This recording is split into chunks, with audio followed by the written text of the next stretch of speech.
Pemirsa, kali ini kita berada di sebuah lereng Gunung Penanggungan yang sangat permai dan sangat indah. Coba indah dan keelokannya ya, seperti sebuah negeri di atas awan.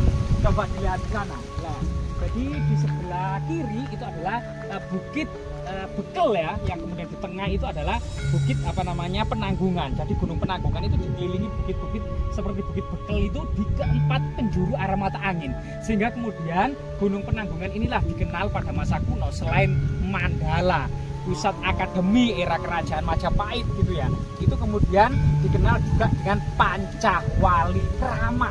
Juga kemudian di sisinya seperti ini ya, ada bukit-bukit yang lainnya ya, misalnya Bukit Jambe yang ada di sebelah sini kemungkinan ya.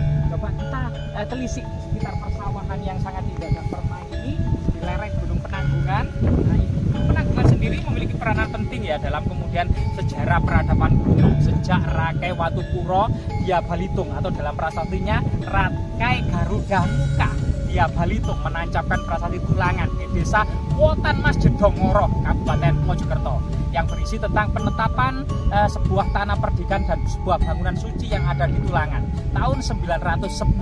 Kemudian di sebelah timur Empu Sindok tahun 929 menancapkan prasasti Cunggrang yang memberikan kemudian kebebasan warga masyarakat desa Cunggrang dibebaskan dari segala pajak dan pungutan, sebagai gantinya kemudian untuk merawat bangunan suci Sang Hyang Pancuran Ipawitra, Sang Hyang Asrama Patapan Ipawitra, dan Sang Hyang Prasada atau sebuah candi Isilunglung.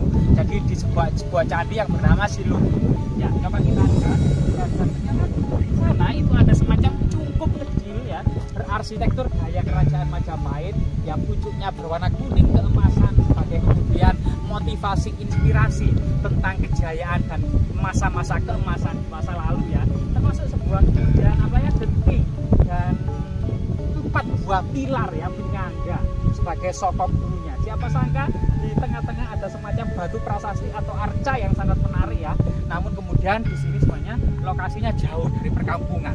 Jalannya itu masih makadam sehingga kendaraan masih geronjal.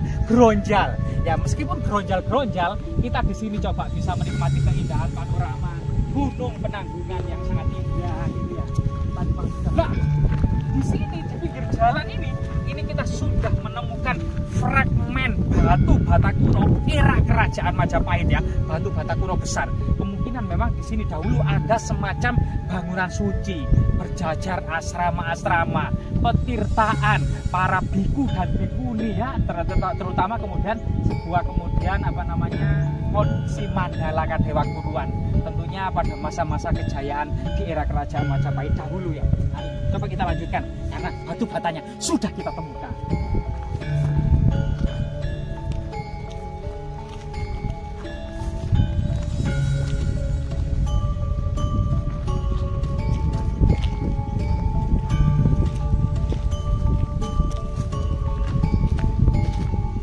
Setelah kemudian pada masa Empu Sindok kemudian pembangunan secara besar-besaran, ada rentang waktu yang sangat panjang setelah pembangunan Candi Petirtaan Jonotungga tahun 979 ya. Setahun dalam inskripsinya itu tahun 899 atau tahun 977. Nah, tahun 977 masa Medang diduga masa Raja Sri Isanah Tunggawijaya, yaitu putri mahkota atau putri Empu Sindok yang menggantikan ayahnya Empu Sindok yang menjadi raja dengan Pangeran Bali Lokapala. Ini juga masa-masa pembangunan dari Petirtaan Jonotungga ya, yaitu setelah itu kemudian setelah abad ke-10 ini, abad ke-11, abad ke-12, abad ke-11 kita lihat di lereng timur itu ada kemudian asrama di belahan, yaitu Gapura Jedong 1, Gapura Jedong, Gapura Belahan 1 dan Gapura Belahan 2, serta kemudian Petirtaan Sumber Tetek abad ke-11 Masehi ya. Ini diduga kemudian petirtaan ini merupakan candi pendarmaan untuk menaruh abu jenazah dari Raja Airlangga.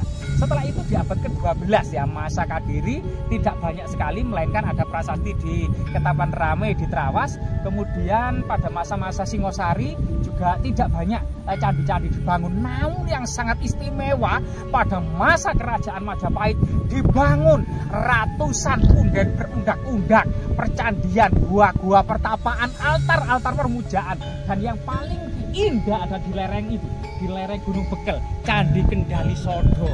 Ya, di situ reliefnya itu bisa tentang pengembaraan Panji bersama istrinya Chandra Kirana serta ditemani dua kadeyan Punta dan Kertala ya. Yang saat ini Punta dan Kertala itu menjadi semacam Semar dan Petruk atau Punokawan. Kemudian ada Bima yang masuk ke dalam samudra bertarung dengan ular naga untuk mencari air amerta. Kemudian juga ada Arjuna bertapa digoda 7 bidadari ya. Termasuk kemudian cerita-cerita ini terpahat di Candi Yuda, Merak, Penanggungan, Candi Selokelir, Candi Lura, Candi Cari, Candi Wisnu, Candi Siwa, Candi Buru. Banyak sekali percandian yang ada di lereng Gunung Penanggungan.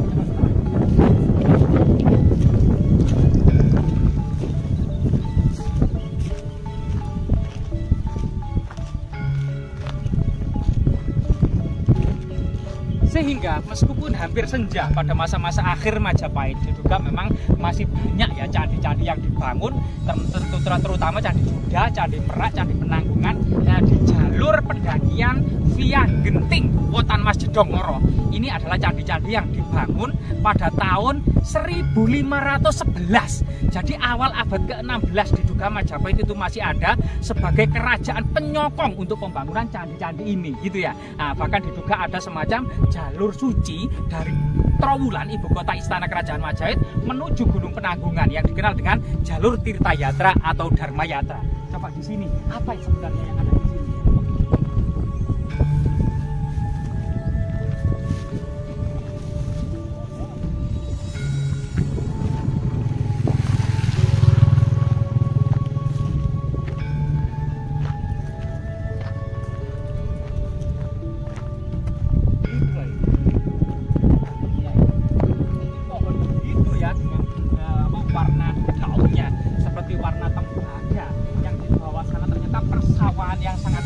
Jika kita maju, akan kita lihat kelokannya. Ada gunung, ada sawah, ada sungai-sungai pepohonan, dan kandang-kandang sapi banyak. Nah, coba di sini. Ini, sangat indah sekali ya. Pohon pat itu ternyata sangat indah sekali. Luo ya? Luo. Ya, belum berbuah. Pohon nangka buahnya sangat besar-besar. Dan di sana itu ternyata puncak Gunung Penanggungan selalu berselimut kabut. Nah, sehingga kemudian banyak catatan-catatan yang mengatakan Gunung Penanggungan selalu berselimut kabut. Coba kita masuk kepada spot jejak reruntuhan ya. Diduga di sini. Coba nanti kita ulas satu persatu. Rahayu, rahayu, rahayu.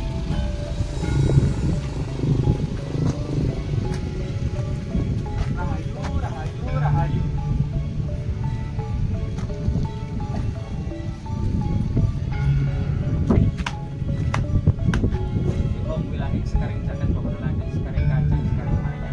Ternyata kemudian di depan kita itu apa yang kita dapati, banyak sekali pinggiran-pinggiran batu candi, balok-balok batu candi, batu-batu dakon, dan juga yang ada di tengah itu masyarakat mengenalnya sebagai batu empeng.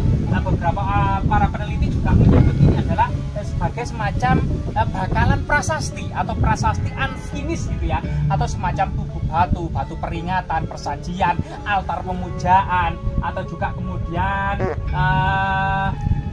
batu simbol kesuburan. Nah, di sini coba kita lihat ya, ada temuan-temuan baru, temuan-temuan baru yang ditemukan oleh masyarakat di persawahan-persawahan sini yang kemudian dikumpulkan di lokasi ini. Nah, di sini ya. Nah, ini coba kita zoom, banyak sekali ini adalah pinggiran-pinggiran candi, balok-balok batu candi. Yang di belakang ini ada semacam lumpang batu tempat magis ya untuk persajian. Di situ ada batu gurit. Nah, yang sangat indah, beberapa batu dakon yang menandakan batu persajian, titi mongso, peringatan, juga lambang-lambang kesuburan serta tempat duduk arwah-arwah leluhur. Nah, di sini ini yang temuan terbaru adalah Jaladuara ya. Jaladuara ini adalah temuan terbaru atau kemudian talang air gitu ya. Jadi ini untuk mengairkan air yang juga kita seperti awal kita penjelasan tadi. Ini dahulu ada semacam tempat pemujaan bersanding dengan asrama-asrama, peteritaan sebagai kemudian tempat untuk mandi suci gitu ya. Nah, di sini karena memang banyak sumber mata air, kemudian banyak sekali kemudian persawahan, dan juga di sini memang banyak sekali simbol-simbol yang mengingatkan pada lambang-lambang kesuburan. Nah, lambang-lambang kesuburan di sini ini kemudian temuan terbaru lubang batu yang diangkat oleh masyarakat ya ke atas ini ya. Nah ini lubang batunya pecah sayangnya ya ini ya. Nah ini diduga kemudian memiliki makna para wanita-wanita Jawa dahulu itu kemudian menumbuk biji-bijian, rempah-rempah, dedaunan atau umbi-umbian ya. Lah ini, dan memang wanita-wanita dahulu memiliki sumsum tulang yang sangat kuat gitu ya, karena selalu menggunakan aktivitas sehari-harinya mulai dari menanam padi, menyiangi padi, memanen padi, kemudian menumbuk padi menjadi beras, menanak nasi, sampai kemudian menghidangkan ke keluarganya. Ini adalah aktivitas wanita-wanita di masa kuno, termasuk kemudian menjahit, menenun, membuat gerabah atau tembikar. Ini juga dilakukan oleh para wanita-wanita di masa kuno, termasuk kemudian selain kemudian yang berurusan dengan dapur, kasur, dan sumur, para wanita juga memiliki peranan penting dalam politik dan pemerintahan. Misalnya Ratu Tribuana Tunggadewi menjadi Maharani Majapahit, Prabu Istri Suhita menjadi Rani di Majapahit. Kemudian juga banyak kemudian sekitar 12 Rani, baik Rani daerah maupun pusat pada masa kerajaan Majapahit. Bahkan di dalam sumber-sumber prasasti ada juga semacam kemudian perempuan memiliki peranan sebagai penghulu saluran air ya, irigasi, yang dikenal dengan hulu air kebi. Nah, berarti hulu air kebi ini adalah semacam mantri yang ada di desa untuk mengatur urusan irigasi yang saat ini itu bernama Tuwowo. Nah itu. Jadi di sini ada tinggalan-tinggalan leluhur kita yang sangat luar biasa sekali.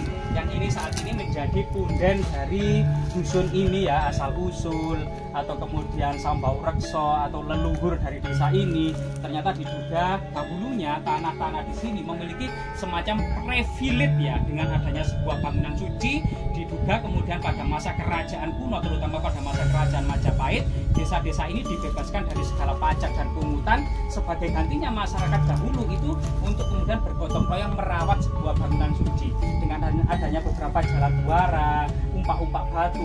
Di sini dahulunya kemungkinan memiliki 4 fungsi pada masa peradaban Majapahit ya, sebagai fungsi pemujaan, sebagai fungsi persajian, sebagai fungsi pertapaan, dan sebagai yang keempat adalah sebagai asrama kadewa guruan. Semoga kemudian situs ini tetap memberikan inspirasi, motivasi bagi generasi saat ini maupun generasi yang akan datang, akan sebuah kejayaan dan peradaban yang sangat besar pada masa lalu, yang mampu menyatukan Nusantara, mampu mengusir bangsa Mongol, mampu mengusir bangsa-bangsa asing di masa leluhur kita dahulu. Ini merupakan sesuatu yang jati diri benar banget bagi kemudian kita semua. Semoga bermanfaat.